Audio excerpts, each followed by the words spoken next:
பாண்டி அண்ணே வேலைக்கு ஒரு பிட்ரு எதுவும் கிடைக்குமா? விட்டுறானே, நமக்கு தெரிஞ்ச ஒரு பையன் இருக்கானே, கூப்பிடுவானே. A few moments later. வண்டி மேலே வா வண்டி, மேலே தான் வேலையா? மேலே வா. உன்னை பிட்டுன்னு சொல்லி வச்சிருக்கேன், எது கேட்டாலும் தெரியுன்னு மட்டும் சொல்லு. ஹெல்ப்பர்ன்றதை காமிச்சிக்கிறாத. 1500 சம்பளம், ஹோட்டலில் மட்டும் போடு, பார்த்துக்கலாம், ஷேர் பண்ணிக்கலாம். வா. சரி வண்டி. இந்த பையன் தானே எல்லா வேலையும் செய்வாப்லண்ணே, பார்த்துங்க.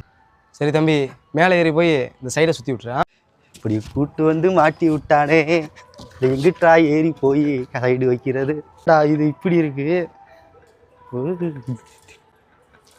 வாடா, கை பிடிக்க முடியலடா. பிடிக்க முடியல, விட்டுறா. வாடா வாடா வாடா, நான் உயிர் நண்படா. உயிர் நண்பு என் உயிரை தொகையில விட்டுற போல இருக்கேடா. என்ன பாண்டி, பிட்ருன்னு சொல்லி பீட்டரை கூப்பிட்டு வந்திருக்கீங்க?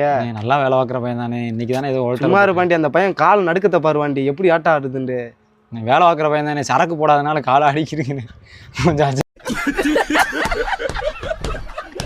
அட்ஜஸ்ட் பண்ணுங்கண்ணே, கோச்சிக்காதீங்கண்ணே. சரக்கு போடுற வேடா நீ, சரக்கு அப்பப்போ தானே போடுவேன், இன்னைக்கு போடாதனால ஆடுதுண்ணே. போட்டிருந்தா சூப்பர் வேலைக்காரனே. அவசர வேலைக்கு போய் அவசர வேலைக்கா பாண்டி இப்படி ஆளை கூட்டு வர்றது? நான் கீழே ஏதாவது கம்பி கட்டுற வேலை நினைச்சேனே, அவன் ஏற்றி விட்டாச்சு. அந்த பையன் கம்பி கட்ட தெரியல. நீ ஒரு நாள் அட்ஜஸ்ட் பண்ணு, பார்த்துக்கலாம். நான் பாண்டி எங்கிட்ட நல்ல நான் நாளைக்கு ஒரு நல்ல பையன் இருக்கானே, அந்த பையில கூப்பிட்டு வரேன். இன்னைக்கு ஒரு நாள் அட்ஜஸ்ட் பண்ணு. இனிமே இந்த பையில கூட்டு